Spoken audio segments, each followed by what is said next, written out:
ഇന്ന് രാവിലെ പോകുന്നത് എയർപോർട്ടിലാണ് കേട്ടോ. എൻ്റെ മോനെ പിക്ക് ചെയ്യാനായിട്ട് അവൻ വരികയാണ് കേട്ടോ. അങ്ങനെ വന്നുകൊണ്ടിരിക്കുകയാണ്. അങ്ങനെ നമ്മളെ കണ്ടപ്പോൾ ചിരിക്കുകയാണ് കേട്ടോ. പിന്നെ നേരെ വന്നിടന്ന് അവൻ ഉറങ്ങി. രാത്രി 2 മണിക്കാണ് അവൻ വന്നത്. പിന്നെ ഇടയത്താഴത്തിന് പിന്നെ ഞാൻ എണീറ്റു ഫുഡ് ഉണ്ടാക്കാൻ വേണ്ടി. അപ്പോൾ മുട്ടത്തോരനാണ് ഉണ്ടാക്കാൻ പോകുന്നത്. മുട്ടത്തോരനും ചപ്പാത്തി ഹസ്ബൻഡിന് വേണമെന്ന് പറഞ്ഞു. പിന്നെ അതുപോലെ തന്നെ മോന് അപ്പം മതി എന്നും പറഞ്ഞു കേട്ടോ. പിന്നെ ചിക്കൻ കറി ഉണ്ടായിരുന്നു. അപ്പോൾ മുട്ടത്തോരൻ എങ്ങനെയാണ് ഉണ്ടാക്കുന്നതെന്ന് ഞാൻ പറഞ്ഞുതരാം.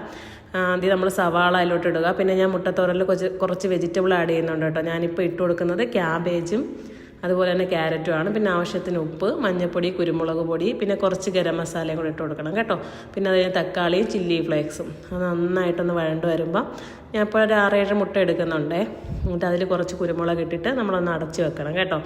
അടച്ച് വെച്ചിട്ട് വേണം നമ്മളിത് കുക്ക് ചെയ്യാനായിട്ട്. അപ്പോൾ ചെറുതായിട്ടൊന്ന് വെന്ത് വരുമ്പോൾ നമ്മളൊരു സൈഡിൽ നിന്ന് വേണം മിക്സ് ചെയ്ത് കൊടുക്കാൻ കേട്ടോ. വെജിറ്റബിൾ പിന്നീട് ആഡ് ചെയ്യാവുള്ളൂ. അപ്പോൾ സൈഡിൽ നിന്ന് കുറച്ചിങ്ങനെ മിക്സ് ചെയ്തതിന് ശേഷം ലാസ്റ്റ് വെജിറ്റബിളും കൂടെ ഇട്ട് കറക്റ്റായിട്ട് മിക്സ് ചെയ്തെടുക്കുക. അപ്പോഴാണ് കറക്റ്റായിട്ടൊരു ടെക്സ്ചർ വരുള്ളൂ കേട്ടോ. പിന്നെ അത് കഴിഞ്ഞ് അപ്പവും ചപ്പാത്തിയൊക്കെ ചുട്ടെടുക്കുകയാണ് കേട്ടോ.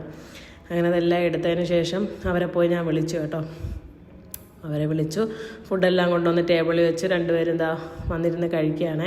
പിന്നെ അതിൻ്റെ കൂട്ടത്തിൽ തന്നെ ഞാനും കഴിച്ചു കേട്ടോ.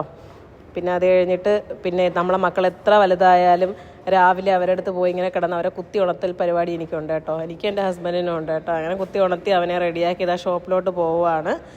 അപ്പോൾ അത് ആ ഷോപ്പിൽ കയറിയിട്ട് ഇങ്ങനെ പറയുകയാണ്, ഞാൻ വണ്ടി ഓടിക്കും, കുറച്ച് നേരത്തേക്ക് ഞാൻ ഓടിക്കും, അത് കഴിഞ്ഞ് കുറച്ച് നേരത്തേക്ക് നീ ഓടിച്ചോടാന്ന് പറഞ്ഞ് അങ്ങനെ അവൻ ഓക്കെ പറഞ്ഞ്. പിന്നെ ആദ്യമേ ഞാൻ വണ്ടി എടുത്തു. അങ്ങനെ കുറച്ച് ദൂരം കഴിഞ്ഞപ്പോൾ എന്നെ ഇറക്കി വിട്ടു കേട്ടോ. എന്നിട്ട് അവൻ കയറി. പിന്നെ അങ്ങനെ നേരെ നമ്മൾ ഷോപ്പിലെത്തി. അപ്പോൾ പതിവ് പോലെ തന്നെ നമ്മളെ സിന്ധുലാൽ ചേട്ടൻ അവിടെ തന്നെ ഉണ്ടായിരുന്നു. ഫ്രണ്ടിൽ ഗുഡ് മോർണിംഗ് ഒക്കെ പറഞ്ഞ് അകത്ത് കയറി കേട്ടോ.